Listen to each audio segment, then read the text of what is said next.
And finally പോരാട്ടത്തിന് വേണ്ടിയിട്ട് കളമൊരുങ്ങിയിട്ടുണ്ട്. അപ്പം മ്യൂണിക്കിൽ വെച്ചിട്ട് നടക്കാൻ പോകുന്ന UCL ഫൈനലിലേക്ക് ആരെത്തും, അതിൻ്റെ കംപ്ലീറ്റ് രൂപം ഇവിടെ തയ്യാറായിട്ടുണ്ട്. നമുക്ക് നിലവിലുള്ള ഡ്രോയിൽ വന്ന ഫിക്സ്ചേഴ്സിനെ കുറിച്ച് കാര്യങ്ങളൊക്കെ ജസ്റ്റ് ഡിസ്കസ് ചെയ്യാം. കൂടെ നമ്മുടെ പ്രഡിക്ഷനും ഈ ഒരു വീഡിയോയിൽ പറയുന്നതാണ്. ഓക്കെ, അപ്പം നമ്മൾ ഫസ്റ്റ് ലെഫ്റ്റ് സൈഡിൽ നിന്ന് തുടങ്ങാം. ഞാനീ കാണിക്കാം, ഇവിടെ ഒരു ഫോട്ടോ കാണിക്കാം, അതിൻ്റെ ലെഫ്റ്റ് സൈഡിൽ നിന്ന് തുടങ്ങാം. അപ്പോൾ ഏറ്റവും ടോപ്പിൽ നിൽക്കുന്നത് ആരാണ്? ലിവർപൂൾ വേഴ്സസ് PSG ആണ്. അപ്പോൾ ഇത് ഭയങ്കര ഇൻട്രസ്റ്റിംഗ് ആയിട്ടുള്ളൊരു മാച്ച് ആയിരിക്കും എന്നുള്ള കാര്യത്തിലൊരു സംശയമില്ല. കാരണം ലിവർപൂൾ നിലവിൽ വേൾഡിലെ ബെസ്റ്റ് സൈഡാണ്, യൂറോപ്പിലെ probably one of the best സൈഡാണ് ലിവർപൂൾ എന്ന് പറയുന്നത്. ഇനിയിപ്പോൾ PSG സൈഡിലേക്ക് നോക്കുകയാണെങ്കിൽ ഏറ്റവും ഡെഡ്ലി ആയിട്ടുള്ള അറ്റാക്കുള്ള സൈഡാണ് വേൾഡിൽ PSG. ഏറ്റവും ഡെഡ്ലി എന്നല്ല, വൺ ഓഫ് ദ അങ്ങനെ പറയാം. കാരണം ബ്രാഡ്ലി ബർക്കോളൻ്റെ ഫോം നമുക്കറിയാം, ഡെംബലൻ്റെ ഫോം നമുക്കറിയാം, ഡുവേൻ്റെ ഫോം നമുക്കറിയാം, ഗോൺസാലോ റോമോസിനെ പോലത്തെ പ്ലെയേഴ്സ് അവർക്കുണ്ട്. അപ്പം അവർ അറ്റാക്ക് ഭയങ്കര ഡെഡ്ലിയാണ്, ഭയങ്കര പേസിയാണ്, ഭയങ്കര ഡയറക്റ്റ് അപ്രോച്ചുള്ള പ്ലെയേഴ്സാണ് അവരിൽ ഭൂരിഭാഗം ഉള്ളത്.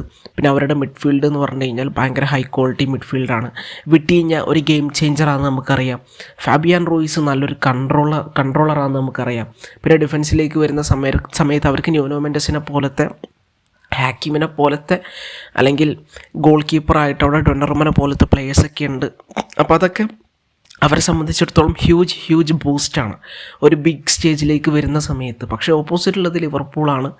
ലിവർപൂളിലും കാര്യങ്ങളൊട്ടും ഈസിയല്ല, PSG-ക്കും ഈസിയല്ല. സോ ഒരു നെക്ക് ടു നെക്ക് ഫൈറ്റ് നമുക്ക് കാണാൻ പറ്റുമെന്നാണ് വിചാരിക്കുന്നത്. അവിടെ ഒരു വിന്ന് പറഞ്ഞു കഴിഞ്ഞാൽ അതാർക്കും ഈസി ആയിരിക്കില്ല ശരിക്കും. അപ്പം ഒരു ബിഗ് പോരാട്ടം ലോഡിംഗ് ആണ്. അപ്പം ഞാൻ അവിടെ എന്തായാലും ഫേവറേറ്റ് സൈറ്റ് വെക്കാൻ പോകുന്നത് ലിവർപൂളിലെയാണ്. കാരണം ലിവർപൂളിൽ കുറേ കൂടി എക്സ്പീരിയൻസ്ഡ് ആയിട്ടുള്ള പ്ലെയേഴ്സ് ഉണ്ട്. സാലനെ പോലത്തെ പ്ലെയേഴ്സ് അവർക്കുണ്ട്, വാൻഡൈക്കിനെ പോലത്തെ പ്ലെയേഴ്സ് ഉണ്ട്. പിന്നെ ലിവർപൂളിനെ കുറിച്ച് ഞാൻ കൂടുതൽ പറയേണ്ട ആവശ്യമില്ല, കാരണം ഒരുവിധം മാച്ച് വീക്സിലൊക്കെ നമ്മൾ ലിവർപൂളിനെ കുറിച്ച് ഡിസ്കസ് ചെയ്യുന്നതാണ്. ഓക്കെ, അപ്പം PSG വേഴ്സസ് ലിവർപൂൾ, അത് ഈ ഒരു റൗണ്ട് ഓഫ് 16 ഏറ്റവും ഇൻട്രസ്റ്റിംഗ് ആയിട്ടുള്ള പോരാട്ടങ്ങളിലൊന്നാണ്. ഇനിയും പോരാട്ടങ്ങളുണ്ട്, നമുക്കതിനെക്കുറിച്ച് പറഞ്ഞു വരാം.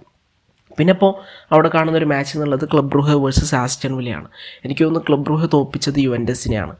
പക്ഷേ യുവൻറ്റസിനെ തോൽപ്പിക്കുന്ന പോലെയല്ല ആസ്റ്റൺ വില്ല കുറേ കൂടി വെൽ സെറ്റിൽഡ് ആയിട്ടുള്ള, ടാക്റ്റിക്കലി സെറ്റപ്പ് ചെയ്തിട്ടുള്ള ഒരു സൈഡാണ്. പിന്നെ അവരുടെ മാനേജർ ഉനായ് എംറിയാണ്. ഉനായ് എംറി ഒരു നോക്കൗട്ട് സ്പെഷ്യലിസ്റ്റാണ്. എസ്പെഷ്യലി യൂറോപ്യൻ കോമ്പറ്റീഷനിലേക്ക് വരുന്ന സമയത്ത് നോക്കൗട്ട്സിൽ എങ്ങനെ കളിക്കണം എന്ന് ആൾക്ക് കൃത്യമായിട്ട് അറിയാം. പിന്നെ അവരുടെ പ്ലെയേഴ്സൊക്കെ അത്യാവശ്യം നല്ല ഫോമിലാണ്. എസ്പെഷ്യലി മോർഗൻ റോജേഴ്സൊക്കെ സൂപ്പർ ഫോമിലാണ് കളിച്ചുകൊണ്ടിരിക്കുന്നത്. അപ്പോൾ ക്ലബ് ബ്രൂഹയ്ക്ക് കാര്യങ്ങൾ ഈസി ആയിരിക്കില്ല. അപ്പം ആ ഒരു സൈഡിൽ ഫേവറേറ്റ്സ് ആയിട്ട് നിൽക്കുന്നത് ആസ്റ്റൺ വില്ല തന്നെയാണ്. ഓക്കെ, ഇപ്പം അവർ യുവൻറ്റസിനെ തോൽപ്പിച്ച പോലെ ഒരിക്കലും ആസ്റ്റൺ വില്ലനൊന്നും തോൽപ്പിക്കാനൊന്നും പറ്റില്ല. കാരണം യുവൻറ്റസിനെ പോലെ അത്ര മോശം സൈഡല്ല ആസ്റ്റൺ വില്ല എന്ന് പറയുന്നത്. മെൻറ്റാലിറ്റി വൈസ് നോക്കുകയാണെങ്കിലും, ടാക്റ്റിക്കൽ വൈസ് നോക്കുകയാണെങ്കിലും, എന്ത് വെച്ച് നോക്കുകയാണെങ്കിലും. പിന്നെയുള്ള ഒരു ഫൈറ്റാണ്, അത് മാഡ്രിഡ് ഡെർബിയാണ്, Atletico Madrid versus Real Madrid. അപ്പം മ്യൂണിക്കിൽ വെച്ചിട്ടുള്ള ഫൈനലിൻ്റെ യാത്രയിൽ റൗണ്ട് ഓഫ് 16 തന്നെ മാഡ്രിഡിൽ നിന്നൊരു ടീം ഔട്ടാവും എന്നുള്ള കാര്യം 100% ഉറപ്പായിട്ടുണ്ട്. അപ്പം റൗണ്ട് ഓഫ് 16 മറ്റൊരു ത്രില്ലിംഗ് പോരാട്ടമാണത്. അപ്പോൾ ഓൾറെഡി ഇവർ സീസണിൽ ഏറ്റുമുട്ടിയിട്ടുണ്ട്. ആ മാച്ച് സമനില അവസാനിച്ചു.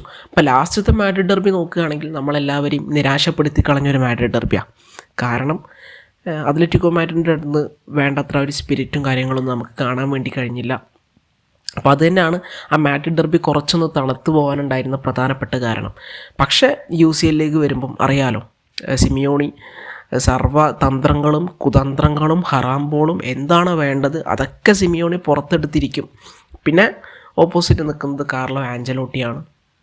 Mbappe, Vinicius, Rodrygo, Valverde, Bellingham, ഒരു പട തന്നെ അവിടെ ഉണ്ട്. അപ്പം അവരും റെഡിയാണ്. ഇത് തന്നെ റയലിൻ്റെ അറ്റാക്കിംഗ് സൈഡിൽ നോക്കുന്ന സമയത്ത് അവർ പീക്ക് ഫോമിലേക്ക് എത്തിക്കൊണ്ടിരിക്കുകയാണ്. എസ്പെഷ്യലി എംബാപ്പെ തൻ്റെ കരിയറിൻ്റെ പീക്കിലേക്ക് അങ്ങോട്ട് എത്തിക്കൊണ്ടിരിക്കുകയാണ്. അപ്പോൾ സിറ്റിക്കെതിരെ ഹാട്രിക് അടിച്ചതൊക്കെ നമ്മൾ കണ്ടതാണ്. അപ്പോൾ ഇങ്ങനത്തെ ഒരു റയലിനെ അത്ലറ്റിക്കോ നേരിടാൻ വേണ്ടി പോവാണ്. അവിടെ എനിക്ക് തോന്നുന്നു ഫേവറേറ്റ്സ് റയൽ മാഡ്രിഡ് തന്നെയാണ്. ഇപ്പോൾ റയലിന് കുറേ പ്രശ്നങ്ങളുണ്ട് ഡിഫെൻസീവ്ലി, പക്ഷേ UCLലേക്ക് വരുന്ന സമയത്ത് അവർ ഡിഫറൻ്റ് ആണെന്ന് നമുക്കറിയാം. അത്ലറ്റിക്കോയും ഡിഫറൻ്റ് ആണ്, പക്ഷേ ഒരു എഡ്ജ് അവിടെ റയലിന് നമുക്ക് വേണമെങ്കിൽ കൊടുക്കാം. പിന്നെ PSV വേഴ്സസ് ആഴ്സണൽ. അപ്പോൾ അവിടെ PSV ഈ ഒരു റൗണ്ടിലേക്ക് എത്തുന്നത് AC മിലാനെ തോൽപ്പിച്ചുകൊണ്ടാണ്. അപ്പോൾ AC മിലാനെ തോൽപ്പിക്കുന്ന പോലെ ഈസിയല്ല ആഴ്സണലിനെ തോൽപ്പിക്കുക എന്നുള്ളത്. ഞാൻ നേരത്തെ യുവൻറ്റസിൻ്റെ കേസ് പറഞ്ഞ പോലെ അത്ര മോശം സൈഡല്ല ആഴ്സണൽ. പക്ഷേ ആഴ്സണലിനെ സംബന്ധിച്ചിടത്തോളം ഏറ്റവും വലിയൊരു പ്രശ്നമായിട്ട് നിലനിൽക്കുന്നത് എന്താണെന്ന് വെച്ച് കഴിഞ്ഞാൽ അവരുടെ ഫൈനൽ തേർഡാണ്. അവിടെ ക്ലിനിക്കലാവുക എന്നുള്ളതാണ്. അപ്പോൾ അവിടെ മൈക്കിൾ മെറീനോനൊക്കെ വെച്ചിട്ട് അവർ പരീക്ഷണങ്ങൾ നടത്തുന്നുണ്ട്. അത് എത്രത്തോളം വിജയിക്കും, എത്രത്തോളം മുന്നോട്ട് പോകുന്നതെന്ന് നമുക്കറിയില്ല. എനിവേ അവർക്ക് അവിടെ ഒരു സ്ട്രൈക്കറുടെ കുറവുണ്ട്. എസ്പെഷ്യലി ഈ PSVക്കെതിരെ വരുന്ന സമയത്ത് ക്ലിനിക്കലാവാതിരുന്ന് കഴിഞ്ഞാൽ ഭയങ്കര പ്രശ്നമാണ് കേട്ടോ ശരിക്കും പറഞ്ഞു കഴിഞ്ഞാൽ. അതേസമയം PSV ക്ലിനിക്കലായിരിക്കും. അവർ കൗണ്ടേഴ്സൊക്കെ എന്താ പറയുക തിരമാല പോലെ വന്ന് അടിച്ച് ചിലപ്പോൾ ഗോൾ അടിച്ച് പോവും. അതിന് കേപ്പബിളായിട്ടുള്ള പ്ലേയേഴ്സൊക്കെ ഉണ്ട് PSVൻ്റെ സൈഡിൽ. ബക്കയോക്കനൊക്കെ നമുക്കറിയാം. ബക്കയോക്കൊക്കെ കഴിഞ്ഞ മാച്ചിലൊരു ഗെയിം ചേഞ്ചറായിരുന്നു ശരിക്കും പറഞ്ഞു കഴിഞ്ഞാൽ. അപ്പം അവിടെ എന്തായാലും ഫേവറേറ്റ്സ് ആയിട്ട് നിൽക്കുന്നത് ആഴ്സണലാണ്. PSV എന്തൊക്കെയാണെന്ന് പറഞ്ഞു കഴിഞ്ഞാലും ആഴ്സണലാണ് അവിടെ ഫേവറേറ്റ്സ് ആയിട്ട് നിൽക്കുന്ന ഒരു ടീം എന്നുള്ളത്. പിന്നെ മറ്റൊരു ഫിക്സ്ചർ എന്ന് പറഞ്ഞു കഴിഞ്ഞാൽ അത് ബാഴ്സ വേഴ്സസ് ബെൻഫിക്കയാണ്. ശരിക്കും ഈ ഡ്രോ കൊണ്ട് ശരിക്കും കോളടിച്ച ആർക്കും അറിയാം ബാഴ്സയ്ക്ക്. കാരണം ബാഴ്സൻ്റെ സൈഡിൽ നോക്കുകയാണെങ്കിൽ ബാഴ്സയ്ക്ക് ബെൻഫിക്കനെ നേരിടാം. ഇനിയിപ്പോൾ അടുത്ത റൗണ്ടിലേക്ക് കയറിക്കഴിഞ്ഞാൽ അവിടെ നേരിടാനുള്ളത് ഒന്നെങ്കിൽ ലില്ലെ അല്ലെങ്കിൽ ബൊറൂഷ്യ ഡോർട്ട്മുണ്ടാണ്.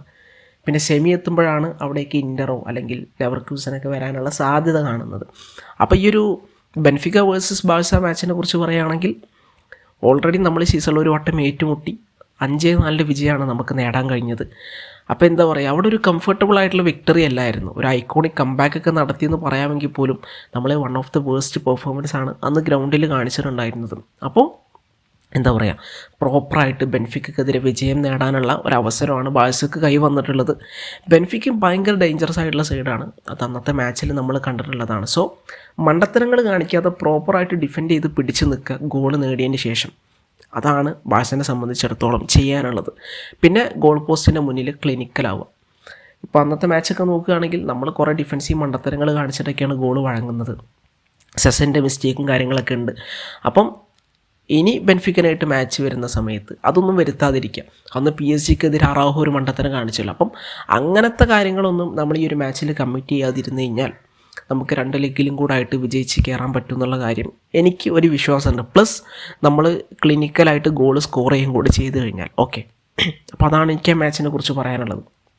പിന്നുള്ളത് ബൊറൂഷ്യ വേഴ്സസ് ലില്ലയാണ്. അപ്പം ഈ ഒരു മാച്ചിലേക്ക് നോക്കുന്ന സമയത്ത് പേഴ്സണലി എൻ്റെ ഒരു ഫേവറേറ്റ്സ് എന്ന് പറയുന്നത് ലില്ലയാണ്. ബൊറൂഷ്യനേക്കാളും ഞാനിപ്പോൾ റേറ്റ് ചെയ്യുന്ന ടീം എന്ന് പറയുന്നത് അത് ലില്ലയാണ്. ഇപ്പം ഞാൻ റീസെൻ്റ്ലി ബൊറൂഷ്യൻ്റെ കുറച്ച് ബുണ്ടസ്ലീഗ മാച്ചസും കണ്ടിട്ടുണ്ടായിരുന്നു. അവർക്ക് കുറച്ച് ഇഞ്ചറി ഇഷ്യൂസ് ഉണ്ട്. പിന്നെ ഒട്ടും സുഖമില്ല കളിയൊന്നും കാണാൻ. അപ്പോൾ എനിക്ക് തോന്നുന്നു ലില്ലനായിരിക്കും അവിടെ മേ ബി ഫേവറേറ്റ്സ് ആയിട്ട് നിൽക്കുന്നത്. ലില്ലയിൽ ഒരുപാട് ഹൈ ക്വാളിറ്റി പ്ലേയേഴ്സും കാര്യങ്ങളൊക്കെ ഉണ്ട്. പിന്നെ മറ്റൊരു ഇൻട്രസ്റ്റിംഗ് ആയിട്ടുള്ള ഫിക്സ്ചറാണ് Borussia Dortmund Bayern versus Leverkusen. അപ്പം ആ ഒരു ഫിക്സ്ചർ ഓൾറെഡി ഈ ഒരു സീസണിൽ നമ്മൾ കണ്ടതാണ്. ആ മാച്ചിൽ നിന്ന് നമുക്ക് 2 കാര്യം മനസ്സിലായി. ഒന്ന്, ഈ ലെവർകൂസൻ ഒട്ടും ക്ലിനിക്കലാവുന്നില്ല. മറ്റൊന്ന്, ബയൺ എത്ര പൂറാണ്. അപ്പോൾ ആ മാച്ചിലേക്ക് നോക്കുന്ന സമയത്ത് ഒരു ഓൺ ടാർഗറ്റ് ഷോട്ട് പോലും അടിക്കാൻ ബയണ് കഴിഞ്ഞിട്ടില്ല ലെവർകൂസനെതിരെ. ലെവർകൂസനാണെങ്കിൽ നിരത്തി അടിക്കുന്നു, എല്ലതും ഒന്നും ഗോളാവുന്നില്ല. അപ്പം ആ മാച്ചിന് ശേഷം ഞാൻ എക്സിലൊക്കെ കണ്ട ചില കമൻറ്റാണ്, അതായത് ബയൺ പിടിച്ചു നിന്നു ലെവർകൂസനെതിരെ ഗോൾ വഴങ്ങാതെ. അപ്പം ഞാൻ ചിന്തിച്ചത് ബയൺ ഇത്ര ദാരിദ്ര്യമായെന്നാണ്. ലെവർകൂസനെതിരെ ഗോൾ വാങ്ങാതെ പിടിച്ച് നിൽക്കുക അത്രമാത്രം ദാരിദ്ര്യമായോ? ഡിഫെൻസീവ് ബ്ലോക്ക് ഇട്ട് പിടിച്ച് നിൽക്കാൻ മാത്രം ദാരിദ്ര്യമായോ ബയണിൻ്റെ സൈഡ്? ഞാൻ അങ്ങനെയാണ് ചിന്തിച്ചത്. ബയണിൻ്റെ ഒരു ശൈലി അതല്ല, ബയണാണ്, അല്ലാതെ മറ്റേ മോൺട്ല ബാച്ച് പോലും അല്ല. അവർ പോലും ഇങ്ങനെ നിൽക്കില്ല. അപ്പം ബയണിൻ്റെ സൈഡ് എത്രത്തോളം പോറാണെന്നുള്ളത് ഡേ ബൈ ഡേ എക്സ്പോസ് ആയിക്കൊണ്ടിരിക്കുകയാണ്. അവരുടെ ഉള്ള പല പ്ലേയേഴ്സും വെടി കഴിഞ്ഞ പ്ലേയേഴ്സാണെന്ന് നമുക്കറിയാം. ഉള്ള പലരും വേണ്ട പോലെ സ്റ്റെപ്പപ്പ് ചെയ്യുന്നില്ല എന്ന് നമുക്കറിയാം. അപ്പോൾ ടോട്ടലി അവിടെ പ്രശ്നങ്ങളാണ്. അവിടെ വിൻസെൻ്റ് കോമ്പനിക്ക് കാര്യമായിട്ട് സംതിങ് പോസിറ്റീവ് ഒന്നും കൊണ്ടുവരാൻ വേണ്ടി പറ്റുന്നില്ല. ലീഗിൽ പോലും അവരുടെ അവസ്ഥ കുറച്ച് കഷ്ടത്തിൽ തന്നെയാണ്. എപ്പോൾ വേണമെങ്കിലും ലെവർകൂസൻ മേലോട്ട് അടിച്ച് കയറി വരാം എന്നുള്ള സിറ്റുവേഷനിലാണ്. ചിലപ്പോൾ ലീഗ് അവർക്ക് അടിക്കുമായിരിക്കും. എനിവേ അവർ UCL മുന്നോട്ട് പോകുന്നുള്ളതിൽ എനിക്കൊരു പ്രതീക്ഷയില്ല. സോ ഈ ലെവർകൂസൻ വേഴ്സസ് ബയൺ മാച്ചിൽ ഞാൻ ഫേവറേറ്റ്സ് ആയിട്ട് വെക്കുക ലെവർകൂസനെയാണ്. പിന്നെ ഉള്ളത് ഏതാണ്? ഫെയ്നോർഡ് വേഴ്സസ് ഇൻ്റർ മാച്ചാണ്. അപ്പം ഇൻ്റർ UCL എൻ്റെ ഏറ്റവും വലിയ ഫേവറേറ്റ്സ് ആണ്. വീഡിയോ കാണുന്നത് നിങ്ങൾക്ക് ചിലപ്പോൾ അറിയുന്നുണ്ടായിരിക്കും, നമ്മൾ വീഡിയോ എപ്പോഴും കാണുന്നവർക്ക്. അപ്പം ഫെയ്നോർഡ് വേഴ്സസ് ഇൻ്റർ മാച്ചിൽ ഇൻ്റർ കൂളായിട്ട് കയറും എന്നാണ് ഞാൻ വിചാരിക്കുന്നത്. ഓക്കെ, അപ്പോൾ നമ്മൾ ഫിക്സ്ചേഴ്സിനെ കുറിച്ചൊക്കെ ജസ്റ്റ് സംസാരിച്ചു. ഇനിയിപ്പോൾ നമ്മളൊരു പ്രഡിക്ഷൻ, വിന്നർ വരെയുള്ള നമ്മുടെ ഒരു പ്രഡിക്ഷൻ നൈസായിട്ടൊന്ന് പറയാം. Okay, first Liverpool versus PSG match. അതിൽ ലിവർപൂൾ അഡ്വാൻസ് ചെയ്യും. ഓക്കെ, ലിവർപൂൾ ക്വാർട്ടർ ഫൈനലിലേക്ക് എത്തും. പിന്നെ club Brugge versus Aston Villa, അവിടെ നിന്ന് ആസ്റ്റൺ വില്ല എത്തും. അപ്പം അവിടെ ഒരു Aston Villa versus Liverpool match നടക്കും. അതിന്ന് എക്കെയിൻ ലിവർപൂൾ മുന്നോട്ട് അഡ്വാൻസ് ചെയ്യും. അതാണ് എൻ്റെ ഒരു പ്രഡിക്ഷൻ. ഇപ്പോൾ നെക്സ്റ്റിലേക്ക് വരുന്ന സമയത്ത് Real versus Atletico Madrid. Real versus Atletico മാഡ്രിഡിലേക്ക് നോക്കുന്ന സമയത്ത് അവിടുന്ന് റയൽ മാഡ്രിഡ് നെക്സ്റ്റ് റൗണ്ടിലേക്ക് എത്തും. PSV വേഴ്സസ് ആഴ്സണൽ മുന്നോട്ടെത്തും. അങ്ങനെ കാലങ്ങൾക്ക് ശേഷം നമുക്കൊരു Arsenal versus Real Madrid match UCL കാണാൻ വേണ്ടി പറ്റും. നല്ലൊരു പോരാട്ടമായിരിക്കും എന്ന് വിചാരിക്കുന്നു. അപ്പോൾ ഞാൻ ഇന്നലെ വാട്സപ്പിൽ വായിച്ച വേറൊരു മെസ്സേജാണ്. അതായത് റയൽ വേഴ്സസ് ആഴ്സണൽ വന്നു കഴിഞ്ഞാൽ അതൊരു ഫൈറ്റായിരിക്കും. പക്ഷേ യഥാർത്ഥ ഫൈറ്റ് നടക്കാൻ വേണ്ടി പോകുന്നത് അത്ലറ്റിക്കോ വേഴ്സസ് ആഴ്സണൽ വന്നാലാണ്. കാരണം സിമിയോണിൻ്റെ ഹറാംബോൾ വേഴ്സസ് ആർട്ടറ്റൻ്റെ ഹറാംബോൾ വേഴ്സസ് ഹറാംബോൾ. എന്തായാലും കേൾക്കാൻ രസമുണ്ട്. അങ്ങനെ മാച്ച് ചിലപ്പോൾ നടക്കാം. പക്ഷേ ഇപ്പം ഞാൻ പ്രഡിക്റ്റ് ചെയ്യുന്നത് ആഴ്സണലും റയലും നെക്സ്റ്റ് റൗണ്ടിലേക്ക് പോകുന്നതാണ്. അവിടുന്ന് ആഴ്സണലിനെ പുറത്തേക്ക് ഇട്ടുകൊണ്ട് റയൽ എവിടേക്ക് എത്തും? സെമി ഫൈനലിലേക്ക് എത്തും. ഓക്കെ, പിന്നെ നമ്മൾ ഇവിടെ നോക്കുന്ന സമയത്ത് ബാഴ്സ ബെൻഫിക്കയിൽ ബാഴ്സ അഡ്വാൻസ് ചെയ്യും. ആൻഡ് ലില്ല വേഴ്സസ് ബൊറൂഷ്യയിൽ ലില്ല അഡ്വാൻസ് ചെയ്യും. അങ്ങനെ ബാഴ്സ വേഴ്സസ് ലില്ല മാച്ച് നടന്നിട്ട് അവിടെ നിന്ന് ബാഴ്സ മുന്നോട്ട് പോകും. ഓക്കെ, പിന്നെ ബയൺ വേഴ്സസ് ലെവർക്യൂസൻ അഡ്വാൻസ് ചെയ്യും. ഇൻ്റർ വേഴ്സസ് ഫെയ്നോർഡിൽ ഇൻ്റർ അഡ്വാൻസ് ചെയ്യും. And inter versus Leverkusen match നടന്നിട്ട് അവിടെ നിന്ന് ഇൻ്റർ മുന്നോട്ട് പോകും. ഓക്കെ, ഇപ്പോൾ നമുക്ക് ഫൈനലി 4 ടീമായല്ലോ. അവിടെ ലിവർപൂളുണ്ട്, അതായത് ലെഫ്റ്റ് സൈഡിൽ ലിവർപൂളുണ്ട്, അതുപോലെ റയൽ മാഡ്രിഡ് ഉണ്ട്. ആൻഡ് റൈറ്റ് സൈഡിൽ ബാഴ്സലോണയുണ്ട്, ഇൻ്റർ മിലാൻ ഉണ്ട്. അങ്ങനെ Liverpool versus Real Madrid semi final. അവിടുന്ന് ആര് ജയിക്കും? അവിടുന്ന് റയൽ ജയിക്കും. അതാണ് എൻ്റെ ഒരു പ്രഡിക്ഷൻ. പിന്നെ ബാഴ്സ വേഴ്സസ് ഇൻ്റർ സെമി ഫൈനൽ, അവിടെ ആര് ജയിക്കും? അവിടെ ഇൻ്റർ ജയിക്കും എന്നാണ് എനിക്ക് തോന്നുന്നത്. അങ്ങനെ ഒരു ഫൈറ്റ് വന്നു കഴിഞ്ഞാൽ മേ ബി. ഇതൊക്കെ പ്രഡിക്ഷനാണ്, ആ സെൻസിലെടുക്കുക. ആരും വില കുറച്ച് കാണോ അങ്ങനെയൊന്നുമില്ല, ചുമ്മാ ഒറ്റ മൈൻഡ് പ്രഡിക്ഷനാണ്. ആൻഡ് ഫൈനലിൽ ആരൊക്കെയാണ്? ഇൻ്റർ വേഴ്സസ് റയൽ മാഡ്രിഡ്. അവിടെ ആര് ജയിക്കും? അവിടെ ഇൻ്റർ കപ്പടിക്കുന്നതാണ് എനിക്ക് തോന്നുന്നത്. അപ്പോൾ അത് ചുമ്മാ മനസ്സിൽ വന്ന കാര്യങ്ങൾ വെച്ചിട്ട് ഞാൻ പ്രഡിക്റ്റ് ചെയ്താണ്. ചിലപ്പോൾ ഇതേപോലെ നടക്കാം, ചിലപ്പോൾ ഇതുമായിട്ട് ഒരു ബന്ധമില്ലാത്തിരിക്കും നടക്കുക. ചിലപ്പം ആസ്റ്റൺ വില്ലിനെ ക്ലബ് ബ്രൂ അടിക്കാം, ലിവർപൂളിനെ PSG അടിക്കാം, ബെൻഫിക്ക ബാഴ്സനെ വേണമെങ്കിൽ കുത്താം, എന്തും നടക്കാം. ഫുട്ബോളാണ്, 90 മിനിറ്റിൻ്റെ കളിയാണ്.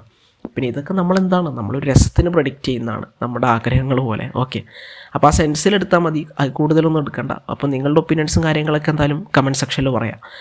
മറ്റൊരു വീഡിയോ ആയിട്ട് വീണ്ടും കാണാം. Thank you.